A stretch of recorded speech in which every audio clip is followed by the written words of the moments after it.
Hello' ছাত্ৰ ছাত্ৰীসকল, আজি আমি বিজ্ঞানৰ তৃতীয়টো পাঠ ধাতু আৰু অধাতুৰ বিষয়ে আলোচনা কৰিবলৈ আগবাঢ়িছোঁ। ছাত্ৰ ছাত্ৰীসকল, তোমালোকে জানা যে পৃথিৱীত থকা যিমানবোৰ বস্তু আছে, দ্ৰব্য বা পদাৰ্থসমূহক আমি দুটা ভাগত শ্ৰেণী বিভাজন কৰিব পাৰোঁ। প্ৰথমটো হৈছে বিশুদ্ধ পদাৰ্থ আৰু আনটো হৈছে অশুদ্ধ পদাৰ্থ বা মিশ্ৰণ। এই যে শ্ৰেণী বিভাজন কৰিলোঁ, কিহৰ ভিত্তিত কৰিলোঁ? ভিত্তিটো হৈছে যে এই পদাৰ্থবোৰ বিশেষ কিছুমান কণিকাৰে গঠিত। কিছুমান পদাৰ্থ এনেদৰে আছে যে সেইবোৰ কেৱল একে প্ৰকাৰৰ কণিকাৰে গঠিত, আন কিছুমান কিন্তু বিভিন্ন কণিকাৰ মিশ্ৰণেৰে গঠিত। এতিয়া কথাটো হ'ল যে এই বিশুদ্ধ পদাৰ্থসমূহ পুনৰ আমি দুটা ভাগত শ্ৰেণী বিভাজন কৰিব পাৰোঁ। সেয়া হৈছে মৌল আৰু যৌগ। মৌলবোৰ হৈছে বিশুদ্ধ পদাৰ্থ যিবোৰ পৰমাণু নামৰ একে ধৰণৰ কণিকাৰে গঠিত।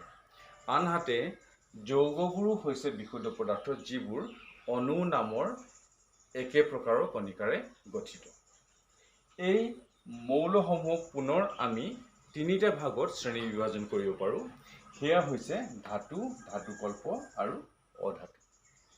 এই ধাতু আৰু অধাতুৰ বিষয়ে এই গোটেই পাঠটো আছে। ইয়াত আমি কোনবোৰ মৌলক ধাতু বুলি কয়, কোনবোৰক অধাতু বুলি কয় তাৰ বিষয়ে আলোচনা কৰিম। কেনেদৰে আলোচনা কৰিম? সিহঁতৰ ভৌতিক আৰু ৰাসায়নিক ধৰ্মবোৰ আলোচনা কৰিম। এতিয়া এই ভৌতিক আৰু ৰাসায়নিক ধৰ্মবোৰ আলোচনা কৰাৰ পাছত আমি গম পাম বা আমি ক'বলৈ সক্ষম হ'ম যে এই বিশেষ পদাৰ্থটো বা মৌলটো ধাতু নে অধাতু। আহা ছাত্ৰ ছাত্ৰীসকল, আমি প্ৰথমতে আলোচনা কৰোঁ ধাতু আৰু অধাতুৰ ভৌতিক ধৰ্মসমূহ। তাৰ পাছতে আমি আলোচনা কৰিম ৰাসায়নিক ধৰ্মসমূহ।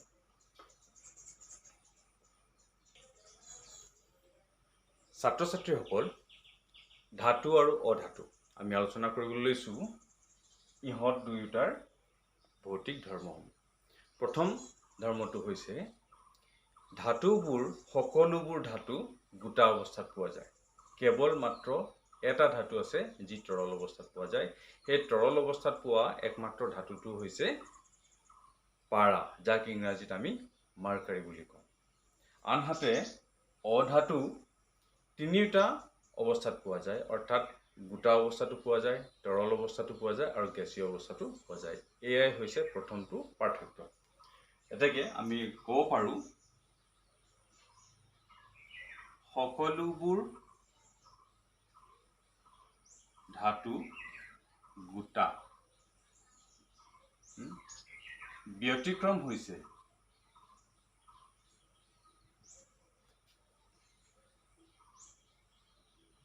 পাৰা, যি তৰল। আনহাতে অধাতুবোৰ গোটা, তৰল আৰু গেছীয়। এটা কথা মন কৰিবা যে ধাতুৰ পৰিয়ালটো খুবেই ডাঙৰ। ধাতুকল্পৰ আটাইতকৈ সৰু পৰিয়াল আৰু অধাতুৰ পৰিয়ালটো তাৰ মাজতে। এতিয়া কেইটামান অধাতুৰ নাম তোমালোকে যদি গম পাই যোৱা তেনেহ'লে খুবেই ভাল হ'ব। গোটা ধাতু কেইটামান হৈছে, অধাতু হৈছে কাৰ্বন, ছালফাৰ, ফছফৰাছ, আয়ডিন। এইবোৰ হৈছে গোটা অৱস্থাত পোৱা অধাতু। তৰল অৱস্থাত পোৱা অধাতুটো হৈছে ব্ৰমিন। মই ইয়াত ৰাসায়নিক চিহ্নসমূহ ব্যৱহাৰ কৰিছোঁ, কাৰণ ইতিমধ্যে তোমালোকে নৱম শ্ৰেণীটো এই চিহ্নসমূহৰ বিষয়ে পাইছা আৰু এই প্ৰথম পাঠ তাৰ বিষয়ে তাত পাইছা। গেছীয় অৱস্থাত পোৱা অধাতু কেইটা হৈছে hydrogen, helium, neon, argon, xenon, radon, krypton, oxygen, nitrogen, chlorine, fluorine. 1, 2, 3, 4, 5, 6, 7, 8, 9, 10, 11। 11টা অধাতু গেছীয় অৱস্থাত পোৱা যায়। তৰল অৱস্থাত পোৱা একমাত্ৰ অধাতুটো হৈছে ব্ৰমিন। যেনেদৰে একমাত্ৰ তৰল ধাতুটো হৈছে পাৰা, ঠিক তেনেদৰে একমাত্ৰ তৰল অধাতুটো হৈছে ব্ৰমিন। এই কথাটো তোমালোকে লক্ষ্য কৰিবা। দ্বিতীয়, ধাতুবোৰ টান আৰু ঘনত্ব বেছি। সকলোবোৰ ধাতুৰ ঘনত্ব বেছি আৰু ই খুবেই টান। তাৰ মাজতো কিছুমান ব্যতিক্ৰম আছে। যেনে ধৰা এনে কিছুমান ধাতু আছে ছ'ডিয়াম আৰু পটাছিয়াম, ই কিন্তু টান নহয়, কোমল, যাক আমি সহজতে কটাৰীৰে কাটিব পাৰোঁ। এটাকে লিখিব পাৰোঁ যে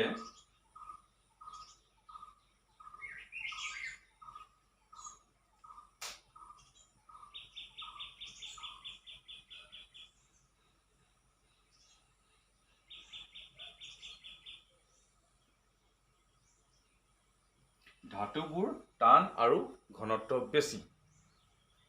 ব্যতিক্ৰম হৈছে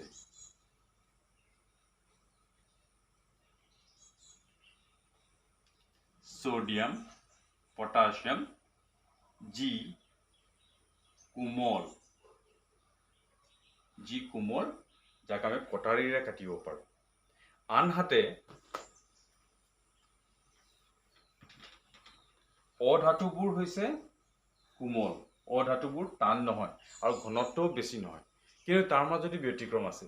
যেনে ধৰা হীৰাৰ ৰূপত কাৰ্বন, ই হৈছে পৃথিৱীৰ আটাইতকৈ বেছি ঘনত্ব থকা বস্তু আৰু আটাইতকৈ টান বস্তু। এতেকে অধাতুবোৰ টান নহয় আৰু ঘনত্ব কম। তাতে ব্যতিক্ৰম আছে। ব্যতিক্ৰম হৈছে হীৰাৰ ৰূপত কাৰ্বন, যি আটাইতকৈ টান বা কঠিন পদাৰ্থ, টান আৰু ঘনত্ব বেছি। এই হৈছে দ্বিতীয়টো পাৰ্থক্য। তাৰ পাছতে তৃতীয়টো পাৰ্থক্য হৈছে যে তোমালোকে মন কৰিছা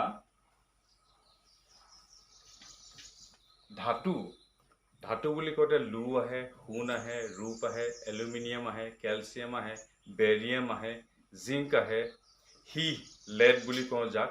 এতিয়া এই ধাতুবোৰক আমি মৰিয়াই পাতলৈ ৰূপান্তৰিত কৰিব পাৰোঁ। কিন্তু অধাতুবোৰক কিন্তু মৰিয়ালে ই পাত হৈ নাযায়, বৰঞ্চ ই ভাগি গুৰি হৈ যায়, টুকুৰা হৈ যায়। এতিয়া কথা হ'ল যে ধাতুবোৰৰ এই বিশেষ গুণটো যে ইয়াক মৰিয়াই দিলে ই পাতলৈ ৰূপান্তৰিত হয়, তাক আমি এই বিশেষ ধৰ্মবোৰ এটা নাম আছে, যাক আমি কওঁ ঘাত সহনীয়তা। অৰ্থাৎ ধাতুবোৰ ঘাত সহনীয়, ইহঁতক মৰিয়াই পাতলৈ ৰূপান্তৰিত কৰিব পাৰি। আনহাতে অধাতুবোৰ ঘাত সহনীয় নহয়।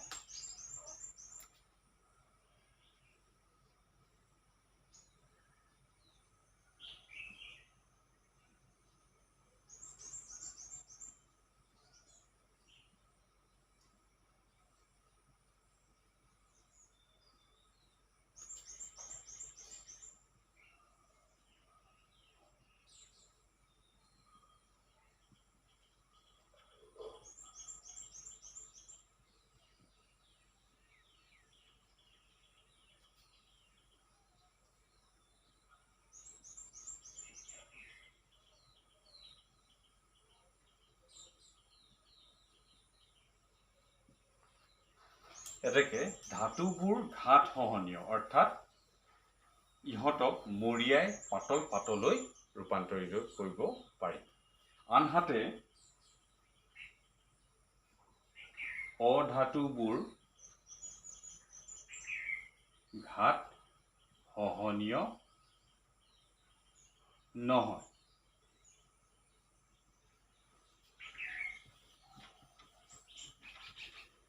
আন এটা বিশেষ ধৰ্ম তোমালোকে মন কৰিবা, সেয়া হৈছে এই ধাতুবোৰক আমি একোটা তাঁৰলৈ ৰূপান্তৰিত কৰিব পাৰোঁ, যাক আমি পাতল পাতবোৰ ভালদৰে আমি টানি পাতল তাঁৰলৈ ৰূপান্তৰিত কৰিব পাৰোঁ।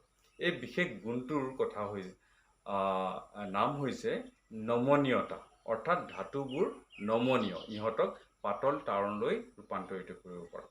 তোমালোকে শুনি আচৰিত হ'বা যে কেৱল 1 গ্ৰাম কিঞ্চিত ইমানখিনি সোণ, 1 গ্ৰাম সোণক আমি 2 কিলোমিটাৰ দীঘল তাঁৰলৈ ৰূপান্তৰিত কৰিব পাৰোঁ। আনহাতে অধাতুবোৰ কিন্তু নমনীয় নহয়, অৰ্থাৎ অধাতুবোৰক আমি তাঁৰলৈ ৰূপান্তৰিত কৰিব নোৱাৰোঁ। এয়াই হৈছে চতুৰ্থটো ধৰ্ম। ধাতুবোৰ নমনীয়, অৰ্থাৎ ইহঁতক পাতল তাঁৰলৈ পৰিণত কৰিব পাৰি। অধাতুবোৰ নমনীয় নহয়। আন এটা ভৌতিক ধৰ্ম হৈছে যে ধাতুবোৰক আমি কোবালে তাৰ বিশেষ শব্দ এটা ওলায়। এই বিশেষ ধৰ্মটোক কয় নিনাদী গুণ। যেনে ধৰা লুৰ এডোখৰ তুমি কোবাই দিয়া, তেতিয়া টংকৈ মাত এটা ওলাব, বা ঘৰত কাঁহী বাতি যেতিয়া পৰে তেতিয়া যিটো শব্দ ওলায়, সেই বিশেষ শব্দবোৰক আমি কি বুলি কওঁ? ধাতুৰ নিনাদী গুণ। কিন্তু অধাতুবোৰ, যেনে ধৰা এটা বিশেষ কাৰ্বন আছে, কাৰ্বনৰ তোমালোকে যেতিয়াই খৰি জ্বলোৱা তেতিয়া কি পোৱা? এঙাৰ। এঙাৰ আন একো নহয়, ই কাৰ্বন। এই কাৰ্বনটোক এই এঙাৰ এডোখৰ লৈ পিনে আমি যদি মৰিয়াই দিওঁ, তাৰ পৰা কিবা শব্দ ওলাবনে? ওলাব নিশ্চয়, কিন্তু চচপেন কেৰাহী এটা পৰিলে বা কোবালে যিটো শব্দ ওলায়, সেই বিশেষ শব্দটো নোলায়। এই বিশেষ গুণটোৰ বাবে, নিনাদী গুণৰ বাবে ধাতুবোৰক আমি ঘণ্টা বজাবলৈ বা বনাবলৈ ব্যৱহাৰ কৰোঁ। আনহাতে যিবিলাক আমাৰ সংগীতৰ যিবিলাক যন্ত্ৰ আছে, যেনেকৈ গীটাৰ হওক বা চিটাৰ হওক, তাত যিবিলাক তাঁৰ থাকে সেইবিলাক ধাতুৰে গঢ়া থাকে। এতেকে ধাতুবোৰৰ নিনাদী গুণ আছে।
এতেকে আমি ধাতুবোৰৰ নিনাদী গুণ আছে বুলি গম পাইছোঁ, অৰ্থাৎ ইহঁতক কোবালে টং শব্দ এটা উৎপন্ন হয়। অধাতুবোৰৰ নিনাদী গুণ না। এয়া হৈছে পঞ্চমটো ভৌতিক ধৰ্মৰ পাৰ্থক্য। তাৰ পাছতে আহোঁ এটা কথা, যে ধাতুবোৰক যেতিয়া তোমালোকে লুৰ দা এখন ঘঁহি দিয়া বা শিল এচলত ঘঁহি দিয়া, ই চোকা হৈ যায়। কেৱল ধাৰেই হৈ নাযায়, বৰঞ্চ ই চিকমিকায়ো। অৰ্থাৎ ধাতুৰ পৃষ্ঠবিলাক আমি যদি কিবা টান বস্তুৰে ঘঁহি দিওঁ, তেতিয়া তাৰ পৰা চিকমিকনি ওলায়। কিন্তু এই বিশেষ ধৰ্মটো অধাতুত দেখা পোৱা নাযায়, কিন্তু তাতো ব্যতিক্ৰম আছে। যেনে এটা বিশেষ অধাতু আছে যি চিকমিকায়, সেয়া হৈছে আয়ডিন। এই বিশেষ ধৰ্মটোৰ নাম হৈছে ধাতৱ দ্যুতি, অৰ্থাৎ ধাতুবোৰৰ ধাতৱ দ্যুতি ধৰ্ম আছে, কিন্তু অধাতুবোৰৰ নাই। ব্যতিক্ৰম হৈছে আয়ডিন। এতেকে আমাৰ ষষ্ঠটো ধৰ্ম হৈছে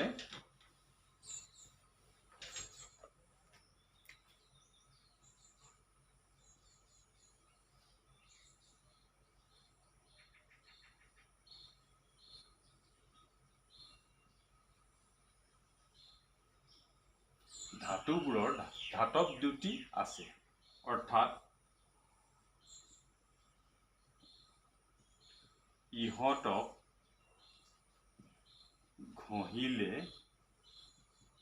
চিকমিকায়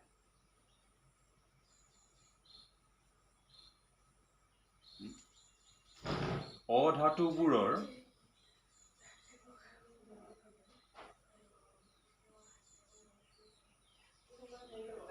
ধাতৱ দ্যুতি নাই ব্যতিক্ৰম হৈছে আয়োডিন এয়া হৈছে ষষ্ঠটো ভৌতিক ধৰ্ম এতিয়া ছাত্ৰ ছাত্ৰীসকল আৰু কেইটামান আছে যাৰ সহায়ত আমি গম পাব পাৰোঁ যে এই বিশেষ মৌলটো ধাতু নে অধাতু সেয়া হৈছে সপ্তমটো ধৰ্ম ধাতুবোৰ হৈছে তাপৰ সুপৰিবাহী ধাতুবোৰ হৈছে তাপৰ সুপৰিবাহী অৰ্থাৎ ধাতুবোৰৰ মাজেৰে তাপ সুন্দৰভাৱে প্ৰবাহ হ'ব পাৰে এতিয়া এই বিশেষ ধৰ্মটো প্ৰায়বিলাক ধাতুতে দেখা পোৱা যায় কেৱল কিছুমান ধাতু আছে যেনে ধৰা সীহ যাক ইংৰাজীত আমি লেড বুলি কওঁ আৰু পাৰা ইহঁতৰ মাজেৰে তাপ বৰ সহজতে প্ৰবাহিত হ'ব নোৱাৰে অৰ্থাৎ ইহঁত তাপৰ সুপৰিবাহী নহয় এয়া হৈছে কিছুমান ব্যতিক্ৰম আনহাতে অধাতুবোৰ তাপৰ সুপৰিবাহী নহয় ইয়াত ব্যতিক্ৰম আছে হীৰা হৈছে তাপৰ সুপৰিবাহী হীৰা কিন্তু কাৰ্বনৰ এটা ৰূপহে এটাকে আমি লিখিব পাৰোঁ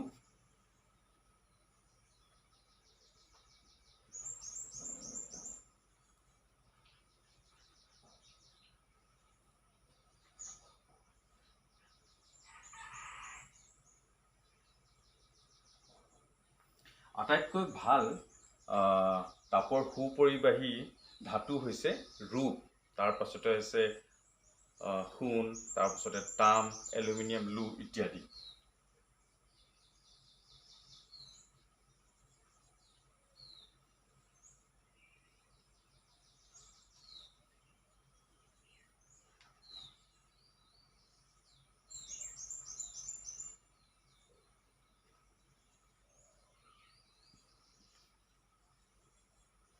ধাতুবোৰ তাপৰ সুপৰিবাহী তাৰ মাজেৰে সুন্দৰভাৱে তাপৰ পৰিবহণ হ'ব পাৰে পাৰা আৰু সীহ অৰ্থাৎ লেড সুপৰিবাহী নহয় আনহাতে অধাতুবোৰ তাপৰ সুপৰিবাহী নহয় ব্যতিক্ৰম হৈছে হীৰা যি আন একো নহয় কাৰ্বনৰ এটা ৰূপ অষ্টমতে হৈছে ধাতুবোৰ বিদ্যুতৰ সুপৰিবাহী আটাইতকৈ ভাল ধাতু যিটো আটাইতকৈ ভাল সুপৰিবাহী হৈছে ৰূপ তাৰ পাছতে আছে সোণ তাৰ পাছতে আছে তাম তাৰ পাছতে আছে এলুমিনিয়াম কিন্তু আকৌ সীহ হৈছে বিদ্যুতৰ সুপৰিবাহী ইয়াৰ মাজেৰে বিদ্যুৎ সহজতে পাৰ হৈ যাব নোৱাৰে বা প্ৰবাহিত হ'ব নোৱাৰে গতিকে আমি লিখিব পাৰোঁ অষ্টমটো ধৰ্ম ধাতুবোৰ বিদ্যুতৰ সুপৰিবাহী আটাইতকৈ উত্তম সুপৰিবাহী ধাতুটো হৈছে ৰূপ ঠিক তেনেকৈ আটাইতকৈ উত্তম তাপৰ সুপৰিবাহী ধাতুটো হৈছে ৰূপ গতিকে ইয়াত পাৰা অৰ্থাৎ ইংৰাজীত আমি যাক মাৰ্কাৰী বুলি কওঁ আৰু সীহ যাক ইংৰাজীত লেড বুলি কওঁ ই হৈছে বিদ্যুতৰ সুপৰিবাহী নহয়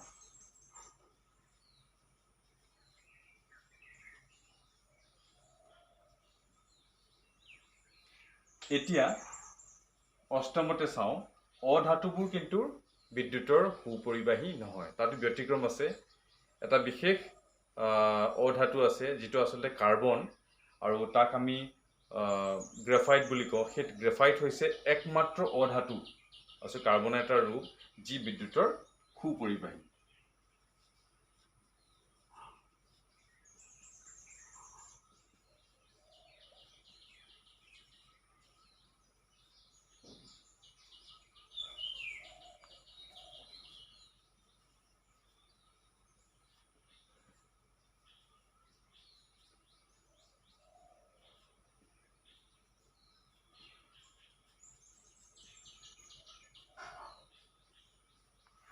এতেকে গ্ৰেফাইটৰ ৰূপত কাৰ্বন ই হৈছে একমাত্ৰ অধাতু যি বিদ্যুতৰ সুপৰিবাহী।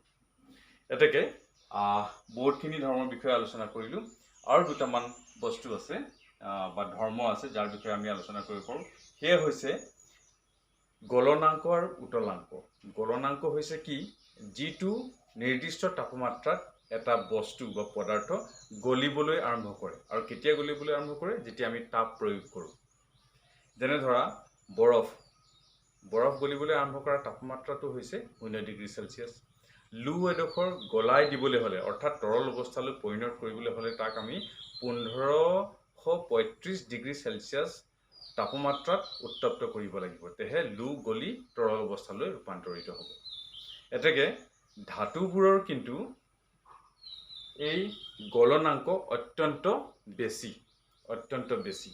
আনহাতে অধাতুবোৰৰ গলনাংক অত্যন্ত কম। তাতো ব্যতিক্ৰম আছে। যেনে ধৰা চিজিয়াম, গেলিয়াম ইহঁতবোৰৰ গলনাংক খুবেই কম। আনকি হাতৰ তলুৱাত ৰাখিলেই খন্তেক সময়ৰ পাছতে বা লগালগ ই গলি বাষ্পীভূত হৈ উৰি গুচি যাব। আনহাতে ইহঁতবোৰ গলনাংক কম। তাতো ব্যতিক্ৰম আছে। হীৰা, গ্ৰেফাইট ইহঁতৰ গলনাংক অত্যন্ত বেছি। এতেকে আমি নৱম ধৰ্মটোলৈ আগবাঢ়িছোঁ।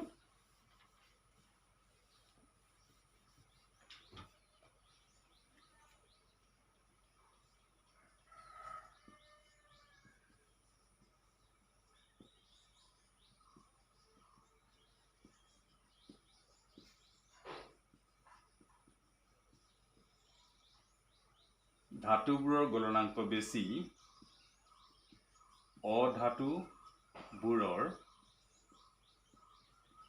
গলনাংক কম। ইয়াত ব্যতিক্ৰম হৈছে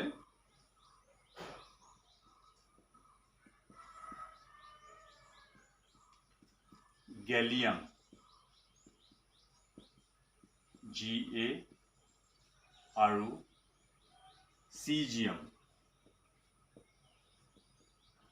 Cs ইহঁতৰ গলনাংক খুব কম। ইয়াত আকৌ ব্যতিক্ৰম হৈছে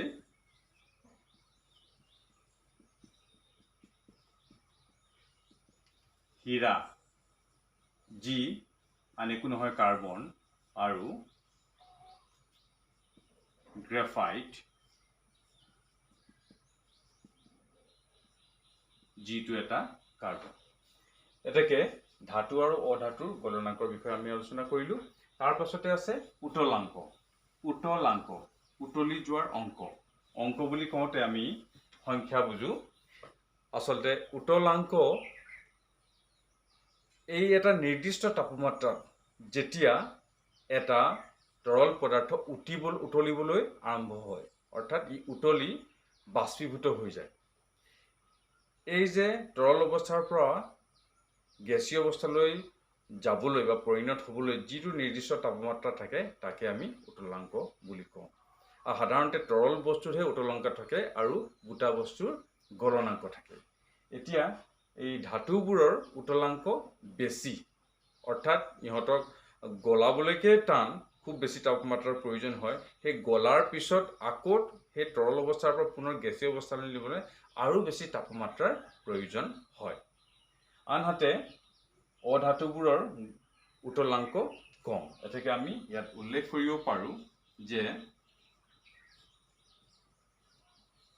ধাতুবোৰৰ উতলাংক বেছি আনহাতে অধাতুবোৰৰ উতলাংক কম সদশেষত আন এটা আমি ধৰ্মৰ বিষয়ে আলোচনা কৰোঁ সেয়া হৈছে ধাতুবোৰ প্ৰায় সকলোবোৰ ধাতু হয় ৰূপালী বৰণৰ অথবা ছাই বৰণীয়া কেৱল দুটাহে বিশেষ ধাতু আছে যি ৰঙীন এটা হৈছে সোণ যাৰ বৰণটো হালধীয়া তোমালোকে দেখি পাইছা আৰু আনটো হৈছে তাম যাৰ বৰণটো হৈছে ৰঙামতীয়া কিন্তু আনহাতে অধাতুবোৰ বিভিন্ন ৰঙত পোৱা যায় যেনেকৈ ব্ৰমিন হৈছে প্ৰায় বেঙুনীয়া ৰঙৰ তাৰপাছত আয়োডিন হৈছে গাঢ় ৰঙাৰ দৰে তাৰপাছত ক্লৰিন গেছ হৈছে ইখত সেউজীয়া ৰঙৰ হালধীয়া সেউজীয়া বৰ্ণৰ এটাকে বিভিন্ন ৰঙৰ পোৱা যায় এটাকে ৰঙৰ কথা ক'বলৈ গ'লে প্ৰায়বোৰ ধাতু ৰূপালী অথবা ছাই বৰণৰ ব্যতিক্ৰম হৈছে তাম মানে কপাৰ যি ৰঙামতীয়া আৰু সোণ গোল্ড যি হৈছে হালধীয়া আনহাতে অধাতুবোৰ বিভিন্ন বৰণৰ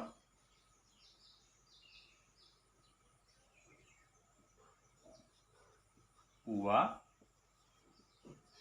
যায় এতেকে আমি এই 11টা ভৌতিক ধৰ্মৰ বিষয়ে আলোচনা কৰিলোঁ এই ভৌতিক ধৰ্মসমূহ আমি ইটোৱে সিটোৰ লগত ৰিজাই পেলাই আলোচনা কৰিলোঁ এই ৰিজনিতে তোমালোকে গম পালা যে কোনটো কেনেকুৱা এতেকে ই যদি ধাতুবোৰ যদি তেনেকুৱা অধাতুবোৰ তেনেকুৱা এতেকে এই ভৌতিক ধৰ্মৰ ভিত্তিতে আমি এটা মৌল ধাতু নে অধাতু তাৰ আমি ঠাৰ কৰিব পাৰোঁ এতেকে ছাত্ৰ ছাত্ৰীসকল কিন্তু তথাপিও এটা কথা আছে প্ৰায় প্ৰত্যেকতে ব্যতিক্ৰম আছে ধৰা অধাতুবোৰ গলনাংক কম ইহঁতৰ বেছি ইয়াতো ব্যতিক্ৰম আছে এতেকে ভৌতিক ধৰ্মৰ ওপৰত ভিত্তি কৰিয়েই আমি ধাতু বা অধাতু নিৰ্ধাৰণ কৰিব নোৱাৰোঁ এতেকে আমাক একেবাৰে খাটাংকৈ যদি জানিবলগীয়া আছে যে ই ধাতু নে অধাতু তাৰ বাবে আমি জানিব লাগিব ৰাসায়নিক ধৰ্মসমূহৰ বিষয়ে তাৰ বিষয়ে আমি পৰৱৰ্তী ভিডিঅ'ত আলোচনা কৰিম আজিলৈ আহোঁ